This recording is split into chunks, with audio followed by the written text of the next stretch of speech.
Well, welcome. This is Dr. Greg Cason on Off the Couch with Dr. Greg, where psychology meets everyday life.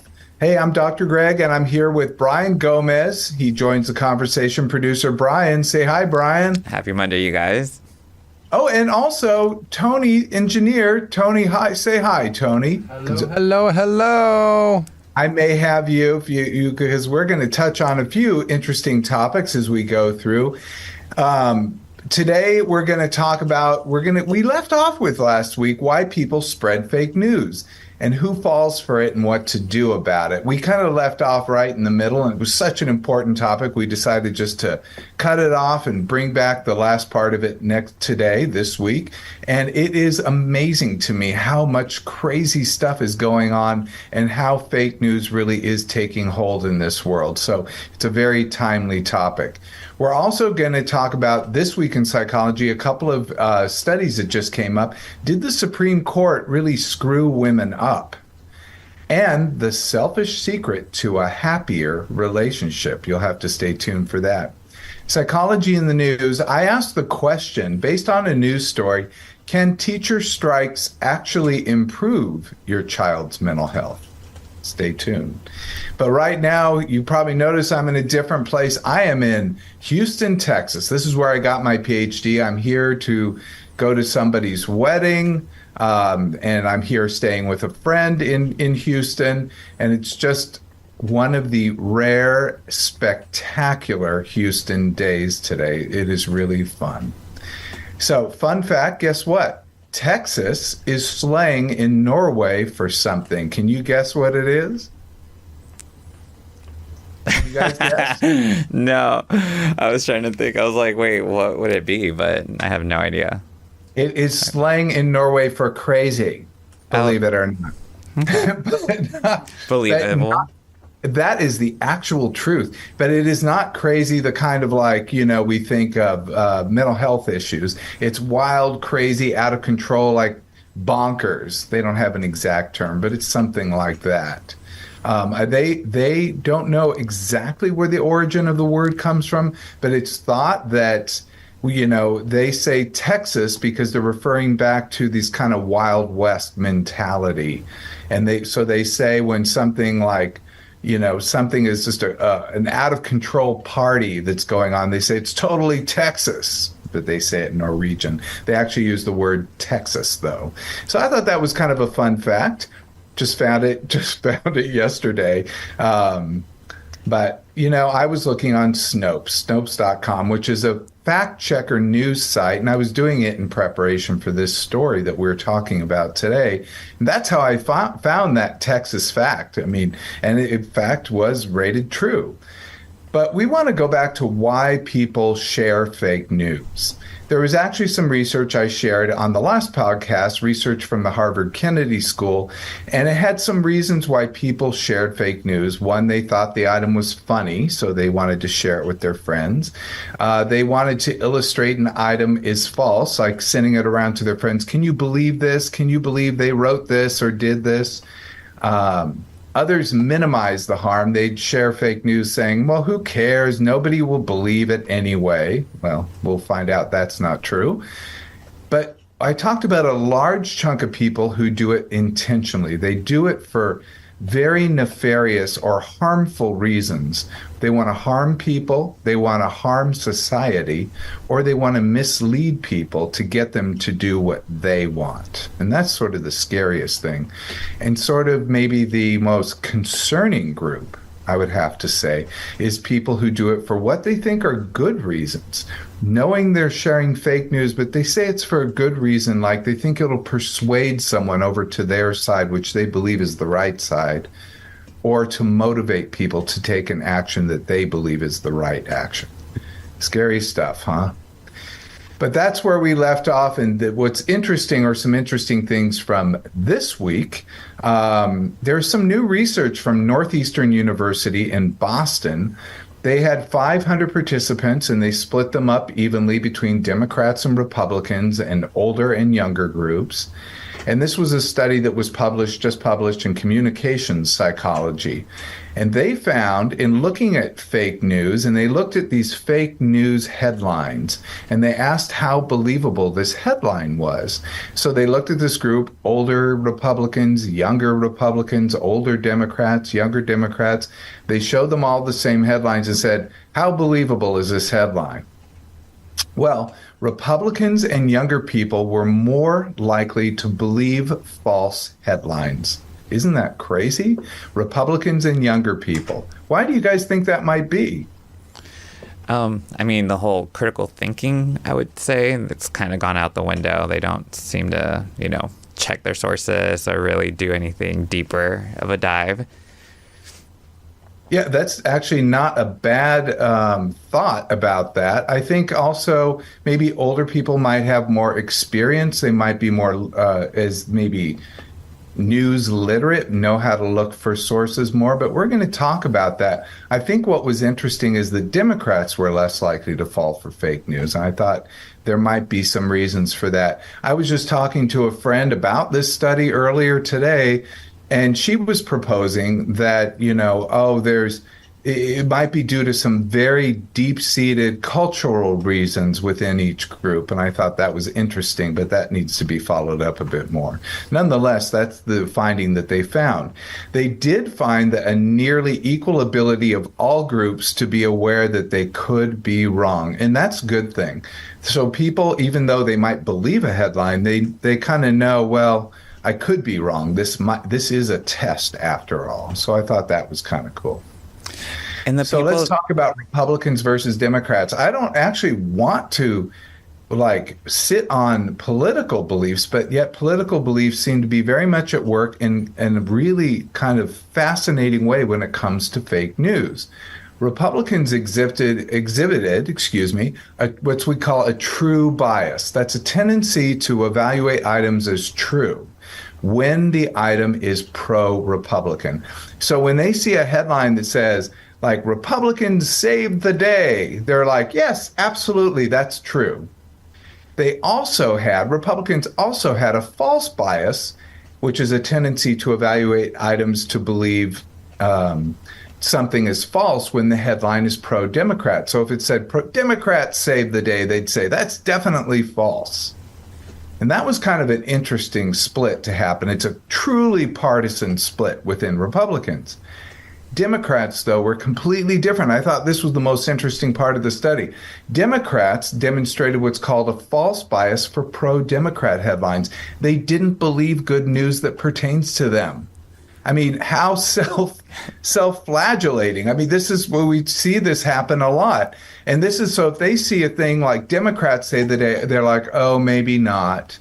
And I think this is kind of interesting right now in the presidential season when you have a very strong economy and you have people who are, economists are calling this the Goldilocks scenario. So you have inflation going down, wages going up, and the economy is roaring.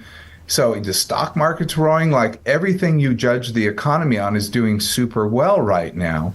Gas prices are down, and we could go on and on.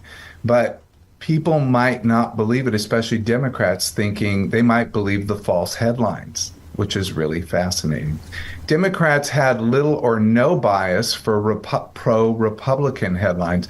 So when they saw a pro-Republican headline, they really didn't think much of it. They evaluated it for what it was. They weren't swayed one way or the other. Interesting stuff, huh? But what do you think with older versus younger? It seems like older adults were better at discerning false news headlines. So it's interesting because older adults also share more misinformation. This is so fascinating to me because I'm a victim of this from my own family. I had a family member who I won't say, but is older, who continued daily to send me barrage of misinformation. And I would look it up and I would just go, this is crazy. Like it sounded like it could be real. And I would look it up and I would go to Snopes.com, which is my favorite news checker website. And so I would go and I would send it back to her and say, this is not true. Here's why. And I turned her on to this news site, which is good. but she still found items that she fell for because they would start with, this was checked on Snopes.com and it's absolutely true, even though it wasn't. So you can't just believe it because someone tells you. You have to go to the fact checker website. So what does all this mean? We talked about last week, which is what you believe to be common sense may actually just be your opinion and is not so common. And people might think that what they're seeing is common sense, but what they're doing is actually engaging in confirmation bias, which is filtering in information to confirm their own beliefs. So what's the solution? What do you think the solution is, guys? I don't know, because I fall under that it should be common sense situation that I'm like trying so hard to think not that way and try to see it from somebody else's perspective. But yeah, how could I go about that? That's good for you, though, for doing that. I'm trying. Last time you mentioned that, I was like, okay, think about the whole judging somebody and like almost like a religious, system. Like I wouldn't want somebody to judge me if I'm not doing certain ways that they think are correct, So I've been trying to do it that way. But yeah, that's one that I would need help with because I have a short patience for common sense. Well, a solution might be to find your news from reputable sources, and that's be active in seeking your news. Remember, we did news finds me, like being passive about getting news sent to you, but to be more active, to actually go to certain things that are credible news sources. How do we judge a credible news source? So a credible news source is what we call sourced information. I'll talk about ones that all fit under that in a second, but that's where they don't just somebody doesn't just write a story. They have fact checkers fact check it, and they have other people confirm it so that they can report it. And when they do get something wrong, they then issue a retraction. They say, we got it wrong.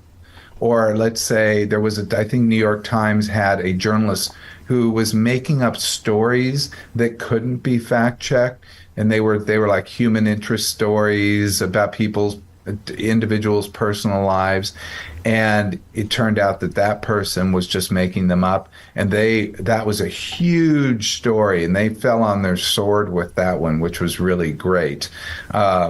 So when they do make mistakes, they own up to it. They don't just pretend it's not there. So major newspapers are sourced material, things like New York Times, LA Times, etc.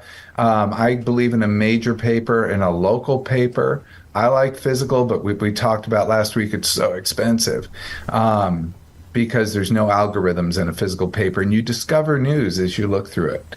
TV, PBS, and BBC are good, neutral shows. Generally less biased TV news sources. Radio, National Public Radio, network news is generally good too. I know a lot of people don't like certain networks, but in general, network news is good. I would stay away from any news opinion shows, which sometimes is kind of hard to tell. But be skeptical of news when you see it on social media. And last week I said, when in doubt, check it out with the news. Like, go look for the real thing. But that was what I thought until I saw this study. How about that? I'm continually swayed by research. And here's another thing. There was a new study published in the journal Nature that shows the opposite occurs when you go and Google search a news item that you wonder if it's true or not. Because what it generally does is it can bring you up other real bad sources. Because there might be 10 false information news sites that just suddenly come up to confirm a false information story, because the real information news sites are not going to put them up.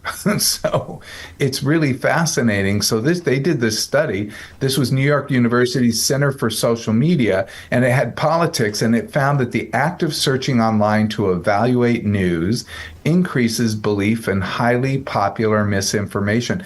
And by notable amounts. It wasn't just a random thing. It was a really bad thing. They did 5 different experiments. I won't go into them. They used a service called NewsGuard, and that's a browser extension that rates news about how well it does. So they found that searching online led to a statistically significant belief in misinformation, whether shortly after the publication or even when people did it months later. So what's a girl to do? I mean, I don't even know what to do in this situation. So there was luckily another study.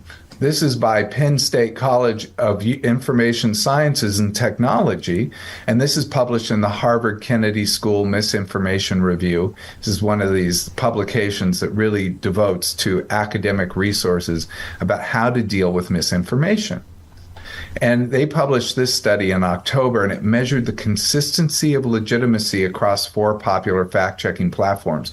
Oh, I feel like that's a tongue twister. So they looked at 4 fact-checking platforms. They looked at Snopes, PolitiFact, Logically, and the Australian Associated Press Fact Check. And they found that when they looked at information on these, they all rated certain news stories. They were in agreement across the board. So it didn't matter which information news source you went to, they all were basically in agreement. So it seems like it's not when in doubt, check it out, but to check it out with a reliable fact checker website. So, wow. So I listed 5 fact checker websites on my YouTube page in the description.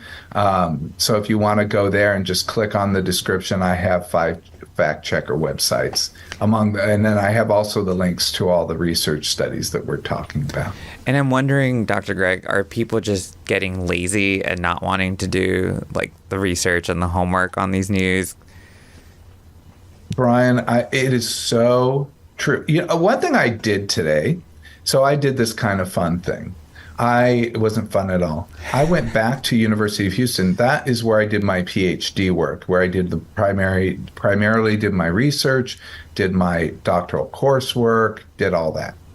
I go there and I went to the building and I went to the floor where we had our classes. I mean, it was a small department, there were only 10 students in the PhD year that I was in.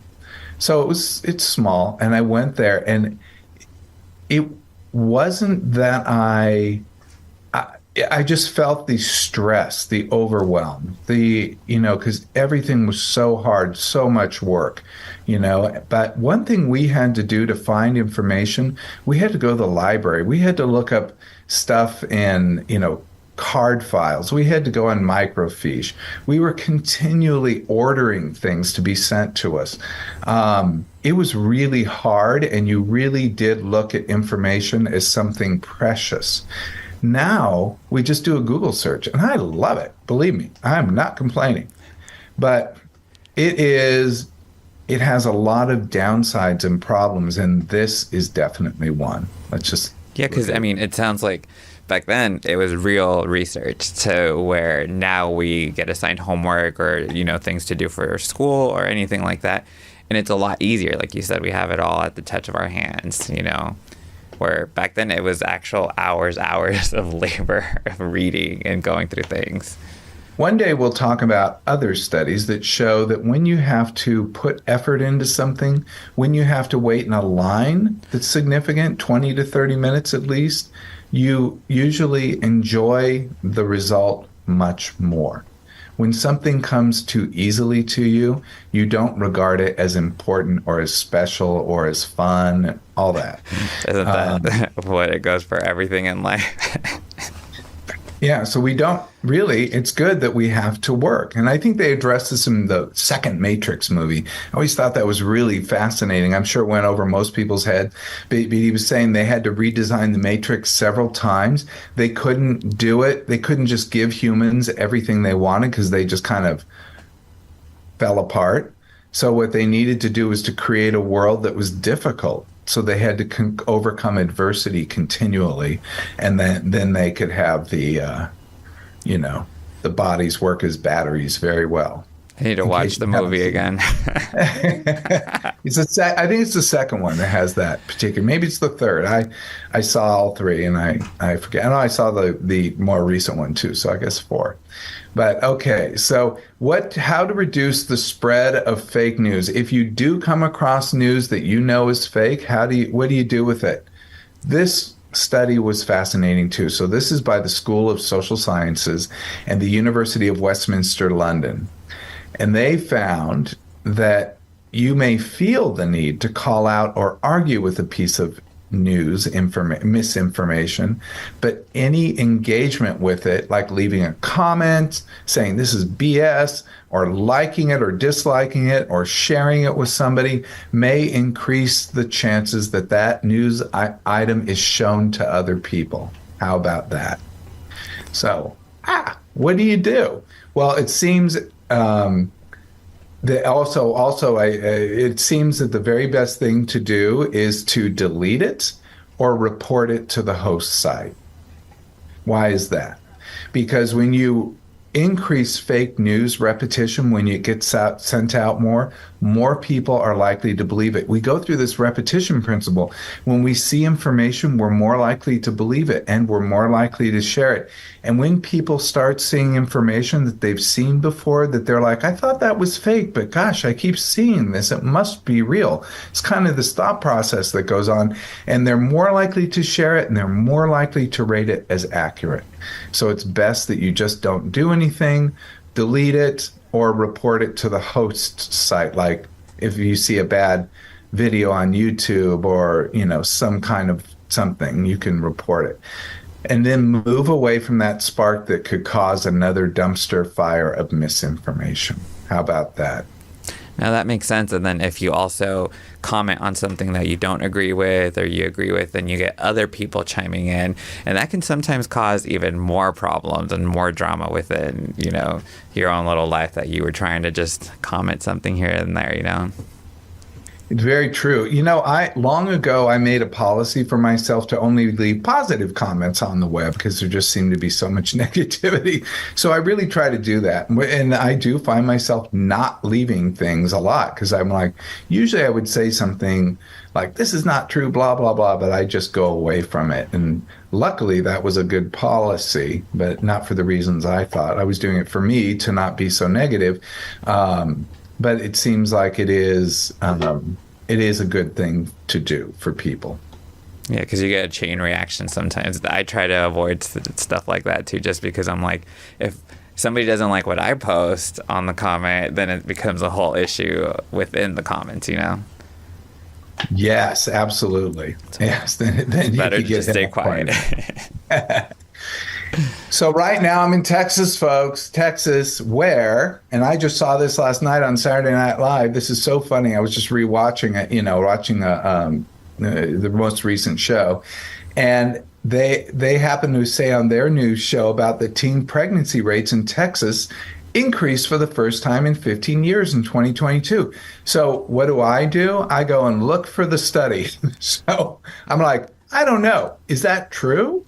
If it's true, I want to actually say something about it because it's going to lead into what we'll talk about. So the year in 2022 was the year after the state implemented a 6-week abortion ban. And according to a report by the University of Houston's Institute for Research on Women, Gender, and Sexuality, we actually saw an increase in pregnancy rates in teens. The state's overall pregnancy rate for women also increased, and that's going from 15 to 44. And it was on the decline before this, and it rose for the first time since 2014, with the sharpest being among Hispanic women. But I think the most frightening statistic I saw was that pregnancies caused by rape and carried to term increased by 45% overall. Texas actually has the highest number, but the percentage covers all trigger law states. Isn't that wild? That's scary, honestly. So this came from a study, because I saw this study and I was like, wow, this is huge. And it basically said, how do things like this, like these trigger bans, affect women's mental health? And there's a new study from Johns Hopkins Bloomberg School of Public Health, and it was published in the journal JAMA. That's a journal of the American Medical Association, one of the absolute top journals. So this is an extremely, Johns Hopkins you're already top university, JAMA, one of the top journals. So this went through a lot of scrutiny. So this can be relied upon pretty significantly. They found a statistically significant increase in self-reported anxiety and depression symptoms in women from states that banned abortion after the U.S. Supreme Court's reversal of Roe v. Wade in 2022. And then they found it in specifically those states. They call the states are called trigger law states. So they had laws on their books that when the Supreme Court ever did such a thing, whoever gave them the power to do so, this law would trigger into place. And Texas was one of them. Pretty wild. So why I thought this was so interesting, this was an ingenious study because they weren't studying this. They weren't going out and saying, how did the Supreme Court's decision affect you? This was done as part of the Household Pulse Survey. So this is the U.S. Census Bureau, does these like these selected surveys. I'm actually sent one now and then I do one for business. It's just business stuff. I don't do any kind of personal information. But the Census Bureau sends it to me every now and then.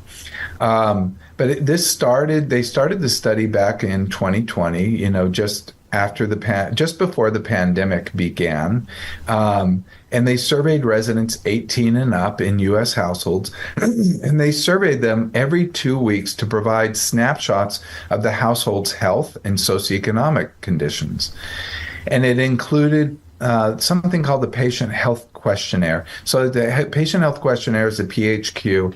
I use it in my practice, believe it or not. It's a very short instrument that looks at depression, anxiety, and it just gives you an indication of someone's functioning. It's not diagnostic, but it just says it basically has someone's suffering increased. So the study covered, researchers looked at females 18 to 45, that's childbearing years, and they looked at 153,100 responses, or not responses, but individuals who filled out these surveys on an ongoing basis. They looked at 153,108 women in trigger law states, and they looked at 102,581 in non-trigger law states. They found that they stopped at cutoff at 45 because that's the age researchers often use to compute lifetime abortion influence. So they're not just looking at is someone going to have a child, but could they get an abortion during this time? So they were kind of looking at this age range. And they didn't look at under 18. This was only people 18 and over. So the researchers looked at 3 intervals. They looked at December 29th, 2021, which was when the oral arguments were happening for the abortion. They looked at, for the abortion ban, the Dobbs decision. They looked at May 2nd, 2022, when the date of the draft of the Dobbs decision was leaked. Do you guys remember this? When it just suddenly was like the news media got a hold of this draft decision that no one even knew was real, but was going to take away abortion rights or would make it legal for states to do so. And so it became this huge furor that happened. And they looked at that date, they looked at the date of the oral arguments, and they looked at June 24th, 2022. That's the date the Supreme Court publicly announced the Dobbs decision. So they wanted to see what was the mood of women on these 3 days, according to this study.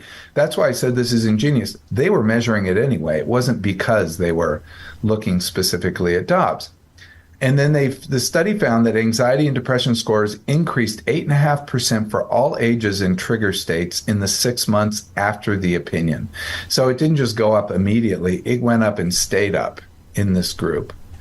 And non-trigger states increased 5.4% after the opinion. So although trigger law states, because it affected them personally, went up higher, it's interesting to note that even in non-trigger law states, there was an increase in depression and anxiety.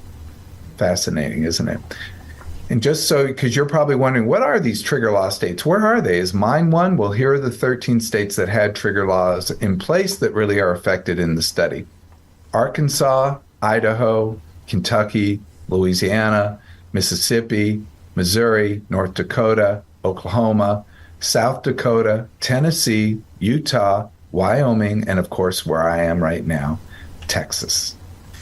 So the question, did the Supreme Court damage women's mental health? I don't think they did so directly. They didn't try to do so. But this is when we look at the consequences of actions that can change the environment, that can actually change the world in which we live, that will affect our mental health. So the Supreme Court may not have directly done something to these women, but they actually did something that had a profoundly negative effect on their mental health. Fascinating. And when we talk about environmental psychology, this is one thing. When we look at political opinions, when we look at judicial opinions, when we look at any kind of thing that affects how we live our life, that can change our mood and our functioning and our way of looking at ourselves, our way of being in the world, and our happiness. So we can't just put it on just what goes on inside. We have to also look on the world we live in and what goes on outside. Okay, well, if that isn't too depressing, we'll go on. There's a selfish secret to a happier relationship. I'll bet you never thought that, because we all think relationships are done best by always considering the other person. What do you think that selfish secret is? I'm just curious. Oh, I don't know. I was trying to think about it when you mentioned it. I was like, what could it be? I mean, the only thing I could think of is like just staying true to yourself and like keeping your core character, because I feel like when people get in relationships, they tend to lose themselves and kind of mesh with the other person a little too much. And I think it's kind of healthy to still be the person you were before that person, just kind of grow together in a sense. You know, that's not. What do you think, Tony? Tony stepped out for just a second. What? Tony stepped out for just a second. Oh, okay, never mind. Okay, so yeah, you know, I don't think you're far off. Brian. It really is something a little bit. I don't think not in that same neighborhood, but not maybe so individually focused, even though it is individually focused. So they looked at 209 heterosexual couples. They surveyed 209 heterosexual couples. They showed that being more forgiving of your own shortcomings in a romantic relationship can lead to a happier relationship and a happier partner. Oh, that's so nice. That is so sweet. Isn't that incredible? Yeah, but I mean, I would have never thought about that. What's so weird is this is so in line with things I've been teaching my clients. And sometimes I wasn't exactly, I'm not going to say I was operating outside of research, there's a lot of indications this was going to be true. But I'm so glad to see a study that actually did this kind of thing. Did I say this was done by the Otto Friedrich University, Bamberg, and Martin Luther University, Halle-Wittenberg? This is in Germany. I did my best German accent there. That was amazing. So they looked at what self-compassion was. So we look at what self-compassion is, just in case anyone is kind of going, what the hell is that? Like, it's being nice to yourself, essentially. But let's go through the definition. Self-compassion is the act of having a caring, kind, and attentive attitude towards yourself, especially with regard to your own shortcomings. Researchers found that one's ability to react compassionately to your own inadequacies, your own suffering, and pain in the relationship benefits both members of the couple. It's funny you bring that up because at the gym, I made another lady friend, and she was telling me how her son is so depressed all the time because he's short, and it's an issue with him dating, and he's really self-conscious with anything, trying to like talk to girls or anything, because the fact that he's short, although he's good looking, the fact that he's short is like killing him in that sense. And I mean, it's that shortcoming, that he is going to appreciate, but later, I feel like we get to a point in life where we start actually liking ourselves. I don't know. I mean, for me, it took a while to fully just be like, yeah, this is you. We just got to accept it and love it and keep it moving. Well, when people like themselves, they're much more attractive. So that we can really lean on. But isn't it nice to know that when you're kind to yourself, when you're compassionate towards yourself, that your partner becomes happier. So if he stops beating himself up about being, vertically challenged, I guess they say, then he's going to probably also have a happier partner as well. And I think that we can also be compassionate toward others. I hear people talk negatively about people who are short or shorter or shorter than you or I guess. Let me who knows. But because everything's relative. But and I always feel bad about that because I did nothing to get the height I did. I drank milk, maybe. I don't know.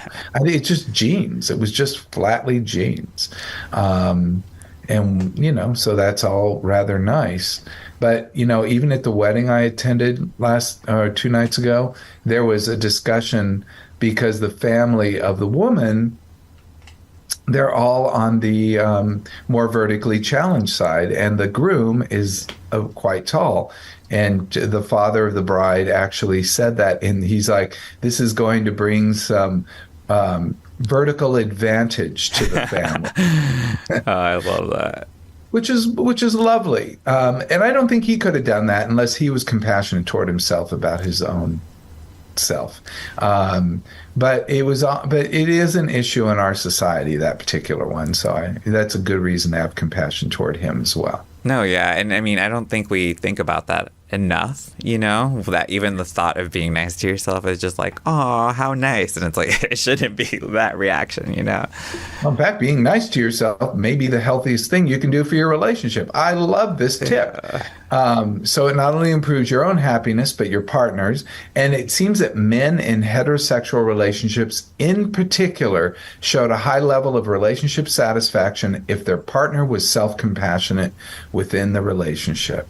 Isn't that amazing? So men are going to be much happier in their relationships if the woman they are with, these are heterosexual men, if the woman they are with is self-compassionate with herself and forgives her own shortcomings and forgives her own, problems or issues, doesn't put herself down, and in fact gives herself a little pat on the back and says it's okay.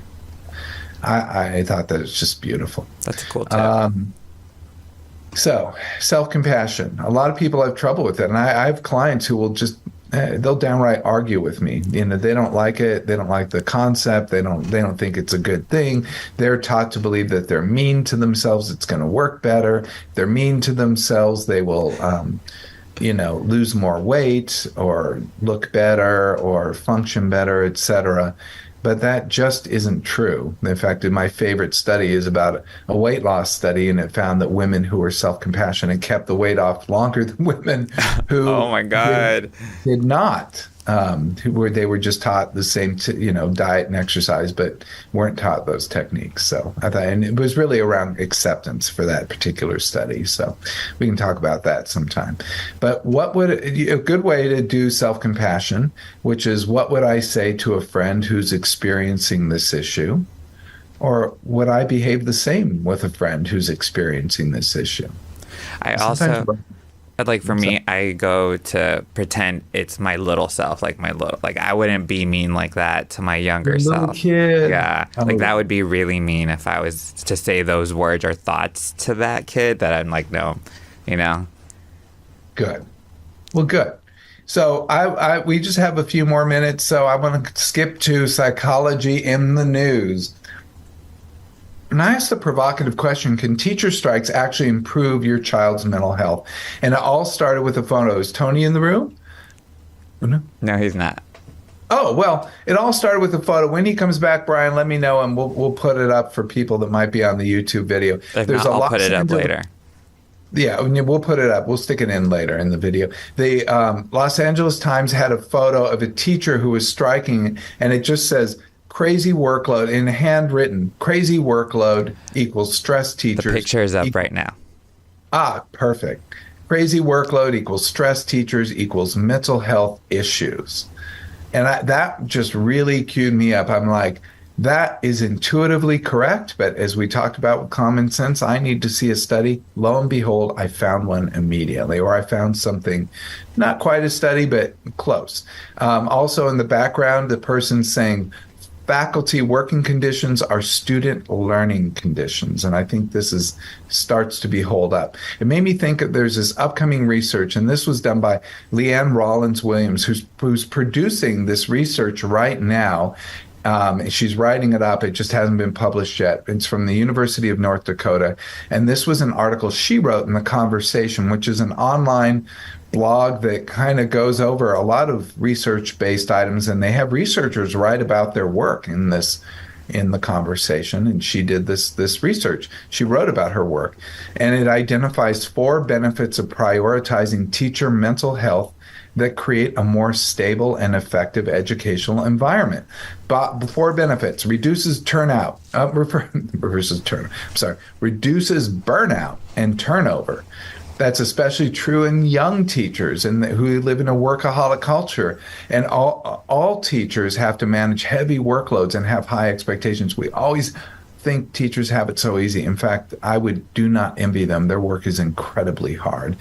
Also, for mental health improvement, it improves teacher effectiveness. And it seems that teachers who are more effective, who are more mentally healthy, can calm and be more solution-oriented when they're facing challenging situations.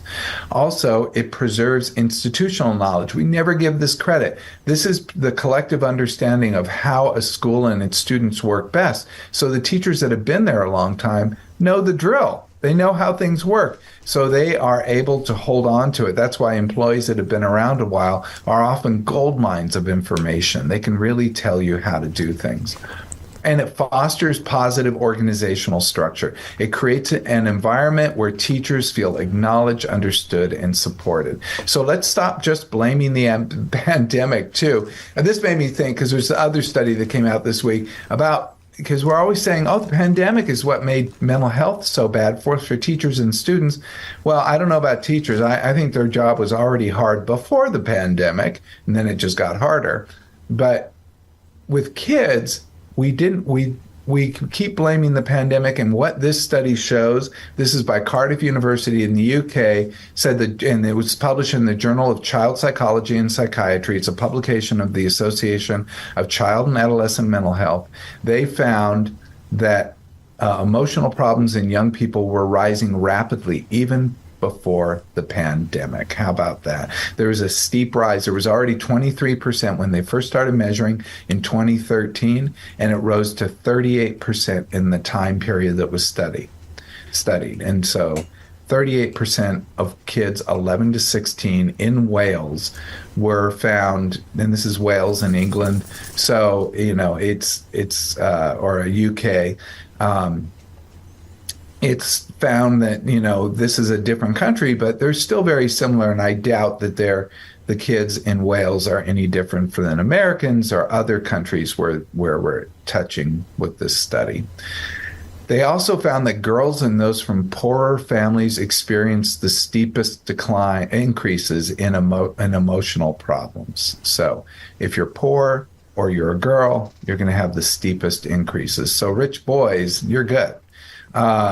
Being rich seemed to provide better housing, adequate food, better health care, and less stressors in general. They did find issues with bullying. That increased, mental health issues and slightly, and quality of friendships decreased them slightly. But it was, we really don't know all the answers, but it does look like there was a lot that was going on before the pandemic even started. Pretty scary, huh? But do children grow out of it? This was a study in Columbia University and was published in JAMA Psychiatry. Again, one of the top journals. This is JAMA, Journal of American Medical Association, just psychiatry studies. It showed positive relationships with parents and other adults, such as teachers, during childhood are associated with better mental health in adulthood. This is regardless of exposure to adverse childhood experiences. This is a trip. So, yeah, all you need is one positive, committed adult, and that can be a teacher. That can be, because often it isn't a parent. There may be parents might be more adversarial toward their kids, or they're just stressed. They're working 3 jobs, or, they're just not able to give everything. And teachers can really make a big difference in someone's life. If you have one positive, committed person, that can really help. Those, the ones who are less likely to experience depression, anxiety, and stress in later life if they've had that person with them. How about that? That was pretty fascinating, don't you think? Yeah, I think it's true, though. After school, I would go to an after-school program, and I'll still remember her name was Shari. She was like the head organizer of the rec club in San Diego, and she was such a positive influence for me as a kid growing up because my mom had to work all the time, and that's why I was in the after-school program, so I wouldn't be home alone, and it was such a cool impact. I'll never forget that part of my life. So. That's so beautiful. And this is, I think what's really cool is this is even in the face of these adverse childhood experiences. And this isn't like, oh, so-and-so won't, pick me for their sports team. This is physical and emotional abuse, neglect, caregiver mental illness, caregiver death, caregiver incarceration, and household violence. These are the biggies. And just having one supportive adult can help them to go into adulthood much more well-adjusted. This was beautiful to me. There is one kind of interesting thing, which is family religiosity. We often, our common sense is to think that this is thought to be more protective, that religious families are better, but it was actually associated with more, not less, stress among young adults with high ACEs, or high adverse childhood experiences. So when you're raised in a religious household, you might, if you had an adverse childhood experience, you might experience more stress in adulthood. And this is thought to be because there's more shame and guilt about these types of things. How about that?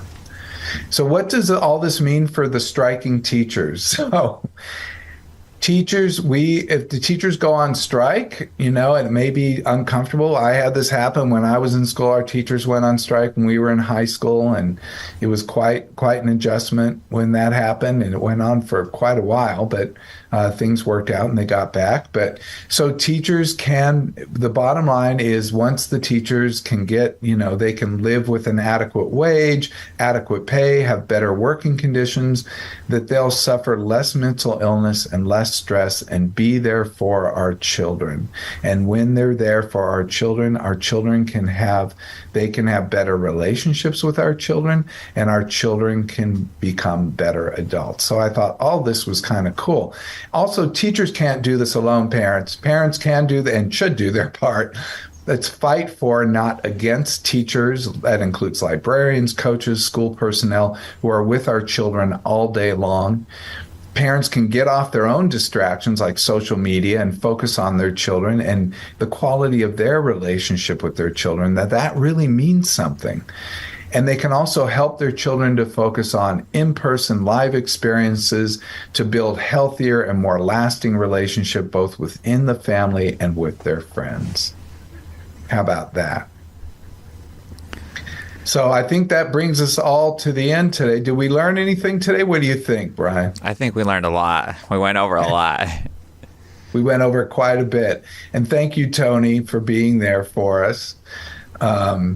This is Dr. Greg Cason, Brian and Tony bidding you farewell. Until next time, be present, be flexible, and be kind.